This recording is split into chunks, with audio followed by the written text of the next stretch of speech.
BSc education in Hindi. आज की इस वीडियो में हम डिस्कस करने वाले हैं क्लास 12th का पॉलिटिकल साइंस का जो आपका सेकंड बुक है स्वतंत्र भारत में राजनीति। इस किताब का नाम है। इसका हम मोस्ट इंपोर्टेंट क्वेश्चन करेंगे जो आपके एग्जाम में आने के बहुत चांसेस हो। और ये पूरी बुक का हम एक तरह से वन शॉट वीडियो देखने वाले हैं इंपॉर्टेंट क्वेश्चन का। और इन क्वेश्चनों को करके आपको पेपर में जरूर जाना है। ये ऐसे क्वेश्चन है जो बहुत बार पूछे जाते हैं, छोटे से लेकर बड़े बड़े क्वेश्चन हो गए, सारे क्वेश्चन हम इसमें डिस्कस करेंगे। जैसे ये आपका सेकंड बुक है स्वतंत्र भारत में राजनीति। इसका हमने पहला क्वेश्चन लिया है चुनाव आयोग के बारे में। चुनाव आयोग जो है उसका गठन कब हुआ, ठीक है। जो इलेक्शन कमीशन है हमारा, कब बनाया गया, एंड जो है उसका जो है प्रथम चुनाव आयुक्त थे वो कौन थे, यहाँ पे क्वेश्चन है। तो यहाँ पे अगर हम देखें जो चुनाव आयोग है उसका गठन जो है 1950 में हुआ था। और प्रथम जो चुनाव आयुक्त थे वो सुकुमार जो है सेन थे, ठीक है। ये आपको पता होगा, सुकुमार सेन। तो ये आपका राइट आंसर निकल कर आ जाएगा। ये छोटे क्वेश्चन से स्टार्ट किया हमने एंड आपका बड़े क्वेश्चंस आपके धीरे धीरे बड़े क्वेश्चंस भी लेंगे। आप इंग्लिश मीडियम में यहाँ पे कुछ इस तरह से क्वेश्चन 1 देख सकते हैं, ठीक है। हमारे जो इलेक्शन कमीशन है कब बनाया गया, 1950 में। एंड पहले जो हमारे फर्स्ट इलेक्शन कमिश्नर कौन थे, तो सुकुमार सेन राइट आंसर आ जाएगा। अगले क्वेश्चन की तरफ आए हम। अगला क्वेश्चन जो पूछा गया है वो पूछा गया है कि जो भारत में जो चुनाव हुआ है, भारत में 3 चुनाव हुए हैं, ठीक है। प्रथम 3 चुनावों की बात हो रही है। जो 3 चुनाव हुए उसमें कांग्रेस का जो प्रभुत्व था, उसका दबदबा था, वो क्या रीजन था कि तीनों बार जो है कांग्रेस ही जीत रही थी, क्या-क्या कारण थे। तो सबसे जो है पुरानी राजनीतिक पार्टी, आप यहाँ पे ये भी लिख सकते हैं कि उस समय कांग्रेस ही एकमात्र पार्टी ही थी, ठीक है। तो कांग्रेस आप यहाँ पे ये लिख सकते हैं, एकमात्र पार्टी यही थी। इसी से बाद में जाके जो अलग-अलग जो है पार्टियां बनी है। तो एकमात्र पार्टी आप यहाँ पे लिख सकते हैं, सबसे पुरानी पार्टी या एकमात्र पार्टी, ठीक है। आगे देखें हम स्वतंत्रता संग्राम। इन्होंने जो है स्वतंत्रता संग्राम में जो है बहुत जो है इनका एक रोल रहता है स्वतंत्र भारत को एक स्वतंत्र राष्ट्र बनाने में। तो एक तो स्वतंत्रता संग्राम की विरासत इन्हें प्राप्त थी और चमत्कारी नेता थे नेहरू, पटेल, ये सब चमत्कारी नेता थे उस समय के। तो ये आपका ये रीजन था जिसकी वजह से जो प्रथम 3 आम चुनाव हुए भारत में, जैसे 1952 में, 1957 में, ठीक है। एंड जो है इसमें 1962 में ऐसे जो चुनाव हुए, इसमें जो है कौन जीता, कांग्रेस। तो ये दबदबा होने का रीजन था। आगे अब अगर आप इसे इंग्लिश मीडियम में देखेंगे तो कुछ इस तरह से है, ठीक है। इंग्लिश में क्वेश्चन एंड आंसर आप यहाँ पे पढ़ सकते हैं। हम आएंगे अगले क्वेश्चन की तरफ। क्वेश्चन नंबर 3 है आपका, लाल बहादुर शास्त्री जी 1964 से 66 तक जो है भारत के प्रधानमंत्री रहे। इस काल के दौरान भारत के सामने कौन सी 2 बड़ी समस्या आई। देखिए 1962 में हमारा जो है चीन से वॉर हो जाता है, ठीक है। एंड 1965 में जो है पाकिस्तान से वॉर हो जाता है। हमारे सामने जो है खाद्यान्न की संकट भी आती है। खाद्यान्न संकट आपने पढ़ा होगा, जिसके अंदर जो है आपने जो है पढ़ा होगा खाद्यान्न के बारे में, जिसमें हमारे जो है खाद्यान्नों की संकट आ गई थी। फिर हमने धीरे-धीरे अपने किसानों को जो है बहुत सारी चीजें दी, जो खेती से रिलेटेड चीजें की हमने। तो फिर एकदम से जो है हमारे जो है खेती में जो है हमारा फायदा हुआ, ठीक है। यानी हमारी जो है प्रॉब्लम गई, तो खाद्यान्न संकट आया, ठीक है। 1962 में जो है वॉर हुआ, लेकिन आपको 64 से 66 बताया, ठीक है। तो यहाँ पे आप जो है अगर पूछे 1960 के दशक को इसलिए क्यों ऐसा माना जाता है, या तो आप ऐसे क्वेश्चन पूछा जा सकता है, तो आपको ये सारे लिख देने। बाकी 64 से 66 में आपको ये चीन वॉर वाला मत डालिएगा, क्योंकि ये 62 में हुआ था, ठीक है। तो ये 2 पॉइंट आप देख सकते हैं यहाँ पे। इंग्लिश मीडियम में कुछ इस तरह से हो जाएगा। जो लाल बहादुर जी थे, ठीक है, लाल बहादुर शास्त्री जी जब प्राइम मिनिस्टर थे इंडिया के, तब जो है 1964 से लेकर 66 तक क्या-क्या हुआ था, यहाँ पे बताया कौन-कौन सी प्रॉब्लम फेस किए थे इंडिया ने, ठीक है। तो एक तो फूड क्राइसिस हो गया और 1965 जो है इंडिया पाकिस्तान वॉर। आगे देखिए हम क्वेश्चन नंबर 4, सिंडिकेट किन्हें कहा जाता है। तो कांग्रेस के भीतर प्रभावशाली व ताकतवर नेताओं के समूह को क्या है, अनौपचारिक या अनऑफिशियल तौर पर सिंडिकेट कहा जाता है। तो ये हो जाएगा जो कांग्रेस के अंदर जो है प्रभावशाली नेता और ताकतवर नेता, उनको क्या कहा जाता था, अनऑफिशियली सिंडिकेट। इंग्लिश मीडियम में आप यहाँ पे देख सकते हैं, ये आपका आंसर है, ठीक है। यहाँ पे आप इमेजेस देख सकते हैं। एंड आपका अगला क्वेश्चन पूछा गया है ग्रेट अलायंस के ऊपर कि ग्रेट अलायंस का क्या अर्थ होता है, क्या अभिप्राय है। तो 1971 के चुनाव में गैर साम्यवादी तथा गैर कांग्रेसी विपक्षी पार्टियों ने चुनावी गठबंधन बनाया। इसे ही ग्रेड अलायंस के नाम से जाना जाता है। एक तो जो है गैर साम्यवादी और गैर कांग्रेसी विपक्षी जो पार्टी ने चुनावी गठबंधन बनाया है, इसे ग्रेड अलायंस के नाम से जाना जाता है। इंग्लिश मीडियम में आप यहाँ पे पढ़ सकते हैं, ठीक है। व्हाट इज मीन बाय जो है ग्रैंड अलायंस, ठीक है। इंग्लिश मीडियम में आप यहाँ पे आंसर देख सकते हैं। आगे हम आए अगले क्वेश्चन पे। क्वेश्चन नंबर 6 है आपका, आयाराम और गयाराम किसे कहा जाता है? तो आयाराम गयाराम से मशहूर एक व्यक्ति है जिसका अगर हम देखें, हरियाणा का एक विधायक है जिनका नाम गयालाल था। उन्होंने कुछ ही घंटों में क्या है, कई पार्टियां बदली थी, जिसके कारण उनका नाम जो आयाराम और गयाराम से प्रसिद्ध हो गया। उसकी वजह से जो है इन्हें आयाराम और गयाराम कहा जाता है। क्योंकि देखिए मान लीजिए कई पार्टी में जैसे बीजेपी आ गया, ठीक है, कांग्रेस आ गया, आगे देख ले आम आदमी पार्टी आ गया, ठीक है, एएपी।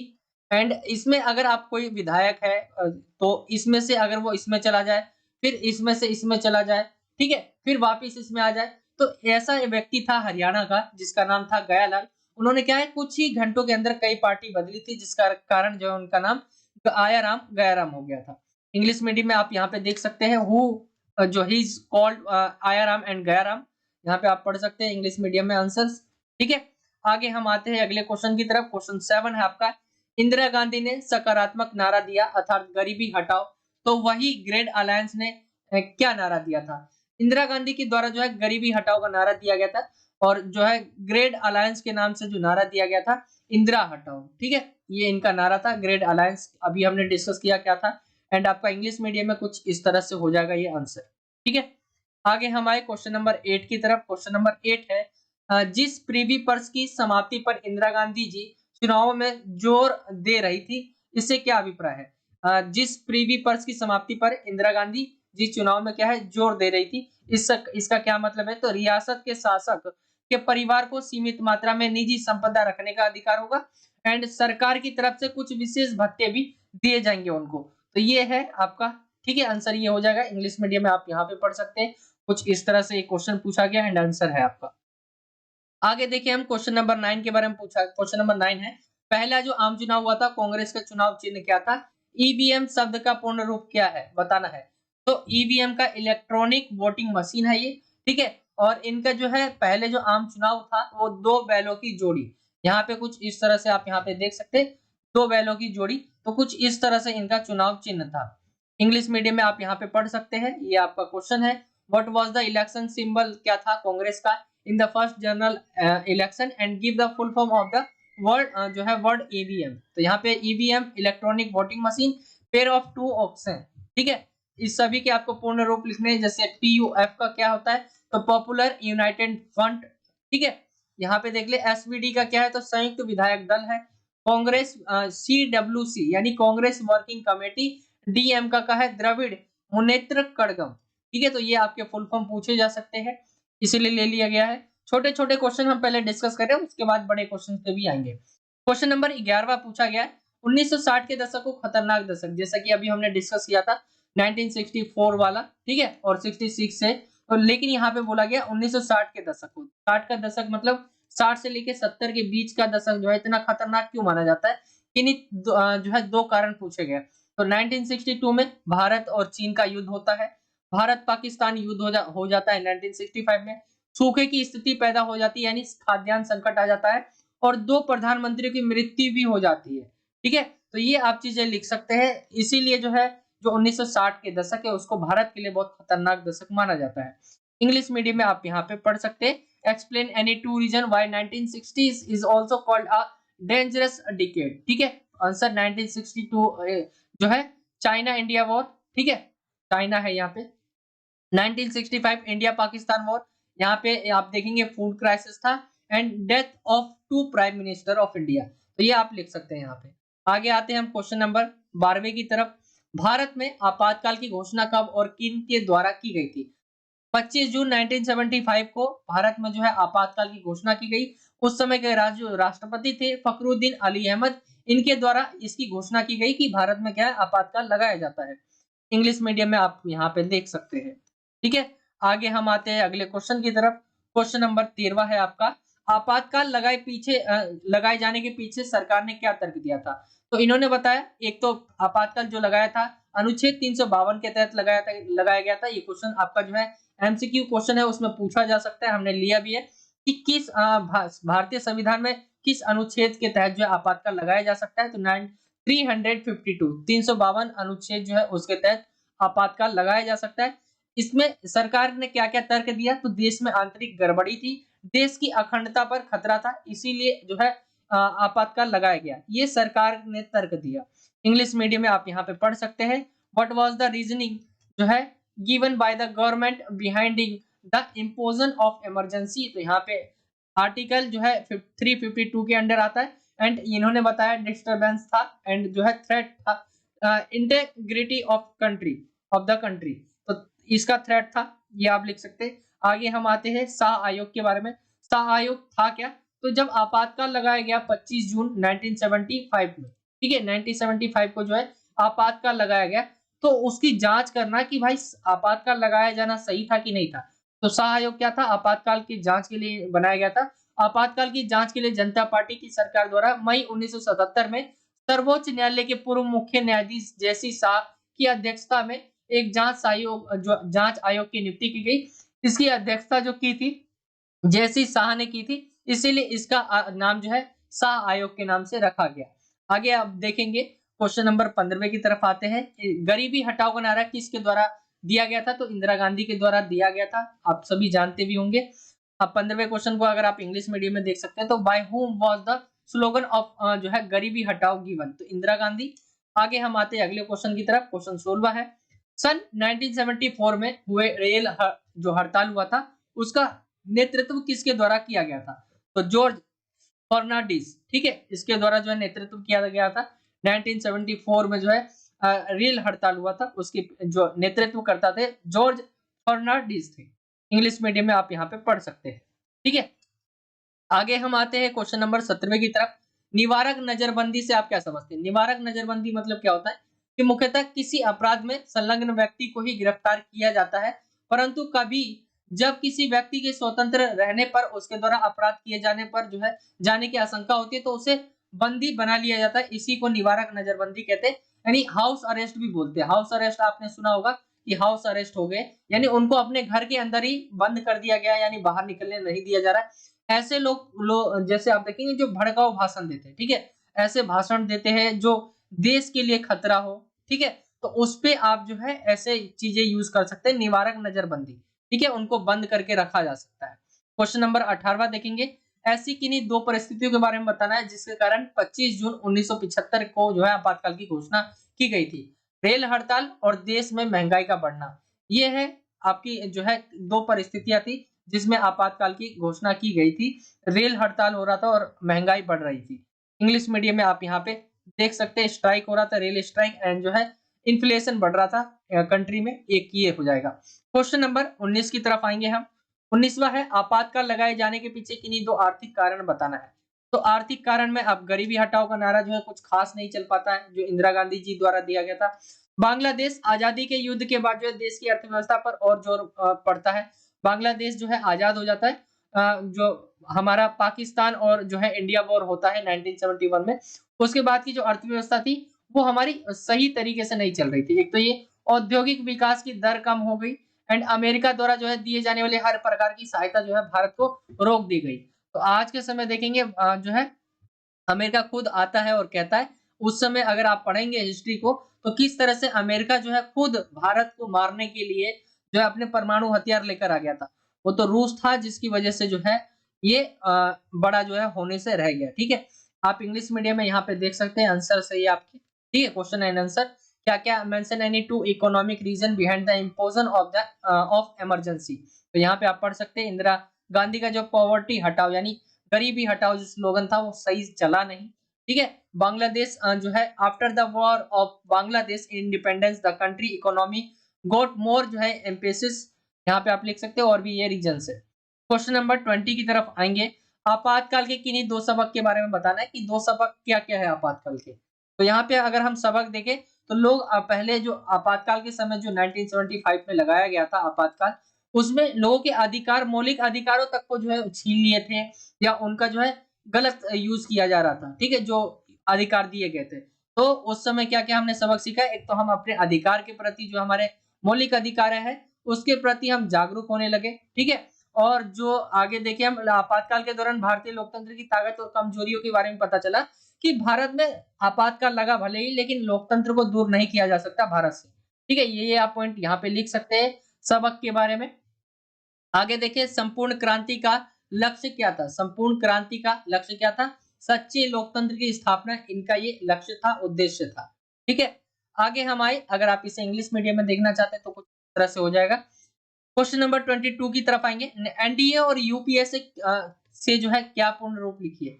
उनका जो है आपको पूर्ण रूप लिखना है। यूपी और एनडीए का जो है एनडीए का पूर्ण रूप लिखना है। तो एनडीए मतलब क्या होता है? राष्ट्रीय जनतांत्रिक जो है गठबंधन, ठीक है। नेशनल डेमोक्रेटिक अलायंस यहाँ पे आप डाल देंगे, ये आपका हो जाएगा राष्ट्रीय जनतांत्रिक गठबंधन।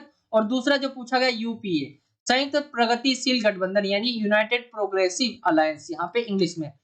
तो ये आपका हो जाएगा इनके पूर्ण रूप, फुल फॉर्म के बारे में। आगे इस क्वेश्चन को हमने रखा है 23 पर। इसका आंसर आपको मुझे कमेंट करके बताना है कि भारत में नई आर्थिक नीति कब लागू की गई। आपको इसका उत्तर जो है कमेंट में बताना है नीचे। एंड आप इंग्लिश मीडियम में यहाँ पे देख सकते हैं when was the new economic policy जो है implemented in India, comment your answer. आगे देखते हैं हम क्वेश्चन नंबर 24 की तरफ आते हैं। 1990 के बाद जो है भारतीय राजनीति में आए किन्हीं दो महत्वपूर्ण बदलाव के बारे में आपको बताना है। तो आज अगर आपसे पूछे जाए महत्वपूर्ण बदलाव क्या क्या हुए हैं 1990 में, तो आप देखेंगे आज 2023 आ गया है और इसके अंदर हमने जो बदलाव देखे, जम्मू कश्मीर देखेंगे उसका मामला अनुच्छेद 370 उसको हटा दिया गया है, ठीक है। ये चीजें आप लिख सकते हैं। बाकी यहाँ पे आपका आंसर है नई आर्थिक नीति। 1990 के पश्चात भारतीय राजनीति में सामाजिक, आर्थिक और राजनीतिक स्तर पर कई बड़े बदलाव देखे गए जिन्होंने भारतीय राजनीति की दशा व दिशा को बदलने में काम किया। एक तो नई आर्थिक नीति, ठीक है, एलपीजी एंड आपका गठबंधन की राजनीति का उदय हुआ।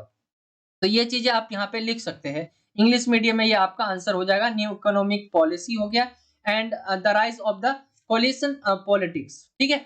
आगे हम आते हैं क्वेश्चन नंबर 25 की तरफ। गठबंधन सरकार से क्या अभिप्राय है? गठबंधन सरकार से होता क्या है? मतलब एक या एक से अधिक राजनीतिक दल होते हैं, वो मिलकर अपना सरकार जो है गठबंधन की सरकार कहलाती है। जब वो सरकार बनाते हैं एक या एक से अधिक जो राजनीतिक दल होते हैं, जब वो आपस में मिलकर जो है, जैसे मैंने आपको एग्जांपल दे के बताया था, जैसे यहाँ पे तीन पार्टियां खड़ी हो गई, तीन पार्टी, ठीक है, ए आप बी एंड आपका सी, ये तीन पार्टी है। इनको जो वोट चाहिए थे इन्होंने मिले नहीं पूरे प्रधानमंत्री पद के लिए, ठीक है, प्रधानमंत्री बनने के लिए।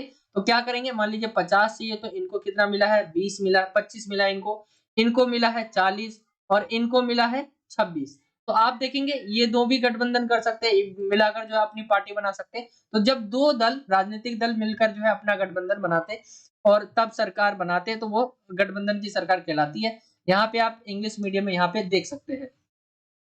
हाँ, पूछा गया है मंडल मुद्दा क्या था, तो आपको इसका आंसर भी कमेंट में करना है। मैं जो है आपको इसका आंसर बहुत ज्यादा इंपॉर्टेंट है मंडल मुद्दा के बारे में। इसका आंसर मैंने आपको कई पेपर में भी करवा रखे है, तो आपको इसका आंसर मुझे कमेंट में बताना है।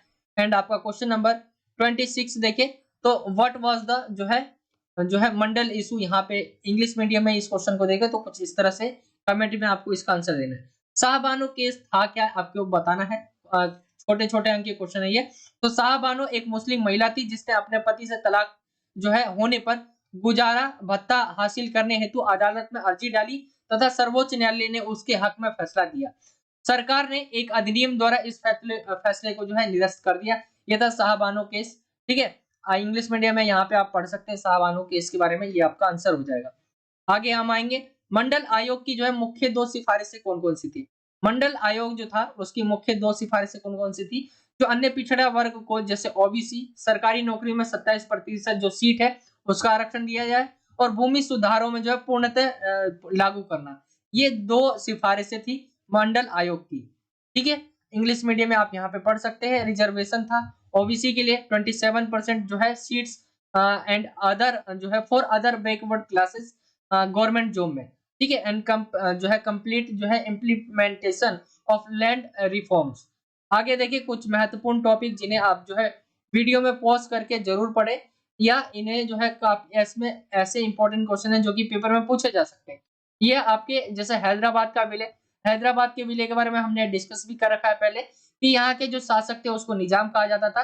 हैदराबाद क्या था कि शामिल नहीं हो रहा था इन्होंने जो है भारत सरकार के साथ 1 साल का एक समझौता किया था और ये शामिल नहीं हो रहा था भारत में, ठीक है? ये अपने आप को क्या कर रहा था, स्वतंत्र राष्ट्र बनाना चाह रहा था। वहाँ के जो लोग थे, फिर यहाँ के निजाम थे, उसके खिलाफ इन्होंने आंदोलन छेड़ा। यहाँ पे अगर देखेंगे जो किसान हो गए, वहाँ की महिलाएं हो गई, ठीक है? इन्होंने आंदोलन छेड़ा कांग्रेस के नेतृत्व में और फिर जो है धीरे-धीरे आंदोलन बड़ा होने लग गया। तो हैदराबाद का जो निजाम था, इन्होंने क्या है फिर आंदोलन को दबाने के लिए रजाकार को जो है यानी सैनिक बल का जो इन्होंने यूज़ किया और उन्होंने भेजा इसको दबाने के लिए। लेकिन फिर भारत सरकार की अपनी सेना जाती है वहाँ पे इंडियन आर्मी, फिर इसको जो है घुटने पे लाती है, यानी इसको जो है अपने जो है इसको जो है हराती है। फिर जो है धीरे-धीरे करके जो है फिर ये हार मान लेते हैं जब, तो फिर जो है हैदराबाद का विलय होता है भारत में। तो कुछ इस तरह से एक्सप्लेन कर सकते हैं आप मणिपुर के बारे में। मणिपुर की आंतरिक स्वायत्तता जो है बनी रहे, इसको लेकर महाराजा बोध चंद्र सिंह ने जो है भारत सरकार के बीच एक विलय के सहमति पर हस्ताक्षर हुए। जनता के दबाव में जून 1948 में निर्वाचन जो है करवाया गया, यानी चुनाव करवाया गया। इस निर्वाचन के फलस्वरूप संवैधानिक राजतंत्र जो है कायम हुआ। मणिपुर भारत का पहला भाग है जहां सार्वभौमिक वैश्विक मताधिकार के सिद्धांत को अपनाकर जून 1948 में चुनाव हुए। तो सबसे पहला जो है चुनाव 1948 में जो सार्वभौमिक वैश्विक मताधिकार के आधार पर हुआ था। तो ये क्वेश्चन पूछा जा सकता है। आगे देखिए आप, यहाँ पे और आपके पॉइंट है जैसे योजना आयोग से रिलेटेड प्रथम पंचवर्षीय योजना से रिलेटेड क्वेश्चन पूछा जा सकता है। द्वितीय पंचवर्षीय योजना है, ठीक है? प्रथम कब से कब तक है? तो 51 से लेकर 56 तक है। दूसरा जो है 56 से लेकर 61 तक है। जो पहला है आपका जो प्रथम पंचवर्षीय योजना है, इसमें जो है कृषि क्षेत्र पर ज्यादा जो इन्होंने फोकस किया। इन्होंने इसी जो है योजना के अंतर्गत बांध और सिंचाई क्षेत्र में निवेश किया। द्वितीय पंचवर्षीय योजना को देखेंगे तो इन्होंने क्या है उद्योगों के विकास पर इन्होंने जोर दिया। सरकार ने देसी उद्योगों को संरक्षण देने के लिए आयात पर भारी शुल्क लगाया। इस योजना के योजनाकार जो थे पीसी महान लोबिस थे, ठीक है? तो प्रथम पंचवर्षीय योजना आ सकती है, द्वितीय पंचवर्षीय योजना आपके एग्जाम में आ सकता है। योजना आयोग के बारे में मैंने आपको पहले ही बताया था। योजना आयोग क्या था, 1950 में बनाया गया था एंड बाद में इसको जो है मोदी जी द्वारा नीति आयोग में इसे कन्वर्ट कर दिया गया 1 जनवरी 2015 को। और इसका क्या था, ये एक तरह से सलाहकारी संस्था है जो कि सरकार या राज्य को सलाह देती है, परामर्श देती है कि कार्य किस तरह से करना है, क्या चीज करना है, देश को कैसे आगे ले जाना है। ये सारे थिंक टैंकर आप इसे कह सकते हैं। योजना आयोग का उद्देश्य क्या होता है? तो योजना आयोग के उद्देश्य क्या है? देश के जो संसाधन है उसका अनुमान लगाना, देश के विकास के लिए योजना बनाना, विभिन्न कार्यक्रम के बीच जो है प्राथमिकता का निर्धारण करना और योजना काल के दौरान हुई प्रगति का आकलन करना। तो ये इनके उद्देश्य है योजना आयोग के। आगे अगर हम आए नीति आयोग के बारे में, तो नीति आयोग 2015 में 1 जनवरी जो है 2015 में प्रधानमंत्री मोदी जी द्वारा लाया गया, ठीक है? इसके वही है, यही चीज आप लिख सकते हैं। नीति आयोग क्या है? एक थिंक टैंक यानी सलाहकार के रूप में काम करता है।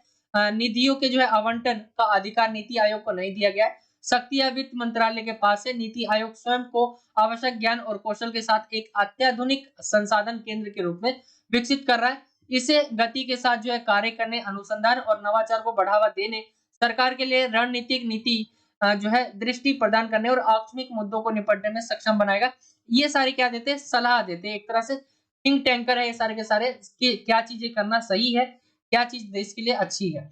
भारत की विदेश नीति पर पूछा जा सकता है क्वेश्चन कि भारत की विदेश नीति पर जो है भारत की विदेश नीति पर नेहरू का जी का क्या प्रभाव है? तो यहाँ पे आप लिख सकते हैं इनका जो आप देखेंगे उद्देश्य जो थे 3, कठिन संघर्ष से प्राप्त जो संप्रभुता उसको बचाए रखना, क्षेत्रीय अखंडता को बनाए रखना और तेज गति से आर्थिक विकास करना, ठीक है? नेहरू इन उद्देश्यों को गुड निरपेक्षता की नीति अपनाकर हासिल करना चाहते थे। यहाँ पे आप देख सकते हैं भारत की जो विदेशी नीति है कुछ इस तरह से उसके तत्व है।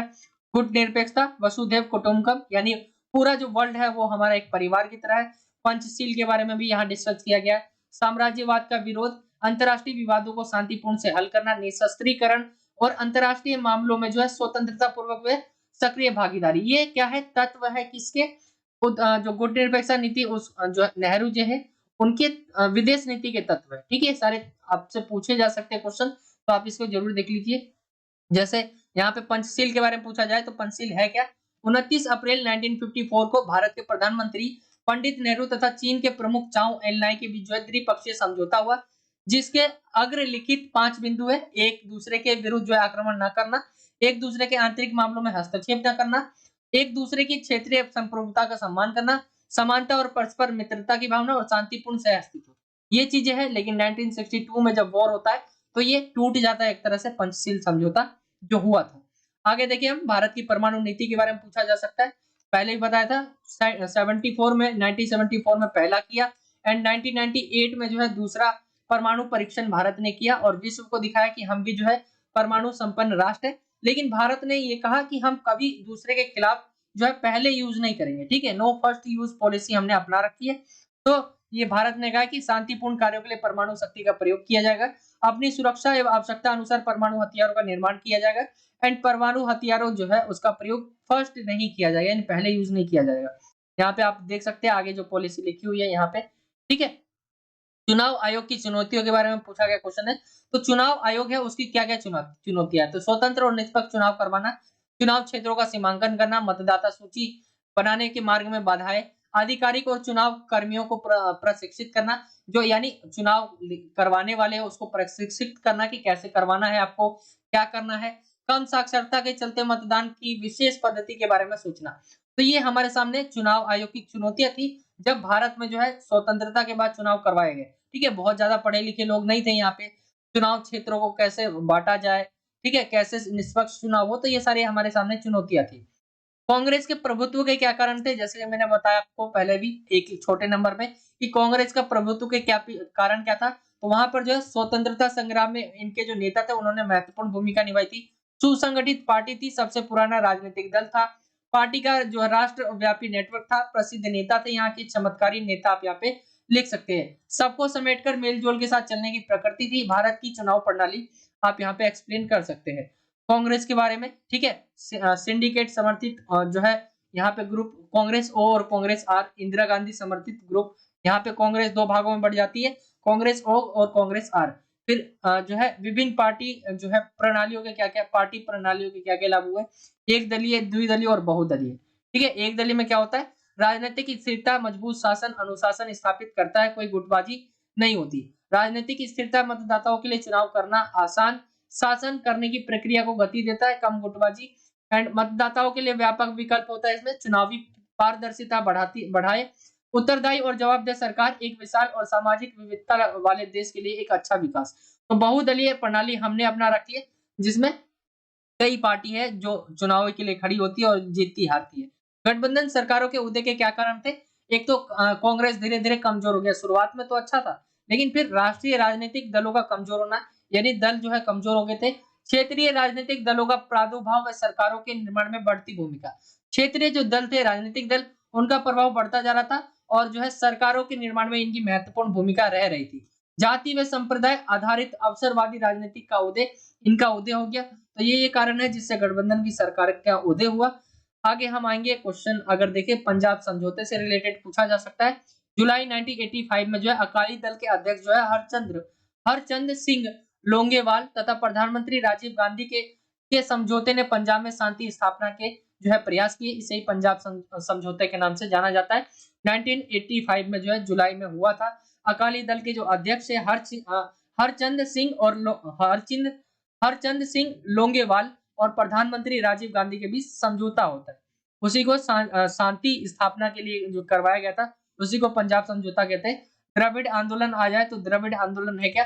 दक्षिण भारत के इस आंदोलन का नेतृत्व तो तमिल समाज सुधारक ईवी रामास्वामी नायकर पेरियार ने किया, जिसको पेरियार के नाम से भी जाना जाता है। इन आंदोलन ने जो है उत्तर भारत के राजनीतिक, आर्थिक व सांस्कृतिक प्रभुत्व जो है ब्राह्मण वाद व हिंदी भाषा का विरोध तथा क्षेत्रीय जो है गौरव बढ़ाने पर जोर दिया। इसे दूसरे जो है दक्षिणी राज्यों में समर्थन न मिलने पर यह तमिलनाडु तक सिमट कर रह गया। इस आंदोलन के कारण एक नए राजनीतिक दल जो है द्रविड़ कझगम का उदय हुआ। यह कुछ वर्षों के बाद दो भागों में डीएमके और एआईएडीएमके में बट गया। ये दोनों दल अब तमिलनाडु की राजनीति में प्रभावी है। तो ये जो है द्रविड़ आंदोलन है। आगे देखिए कांग्रेस 1990 के बाद जो है प्रमुख क्या क्या बदलाव हुए, यहाँ पे आप देख सकते हैं। तो कांग्रेस प्रणाली की समाप्ति हो गई, ठीक है। राष्ट्रीय राजनीतिक जो है राजनीति में जनता दल व भारतीय जनता पार्टी की प्रभावशाली भूमिका रही। राजनीति जो अगर हम देखें राष्ट्रीय राजनीति में मंडल जो मुद्दा है उसका उदय हुआ, नई आर्थिक नीति आई और गठबंधन की जो राजनीति उसका उदय हुआ 1989 में आपने पढ़ाई है।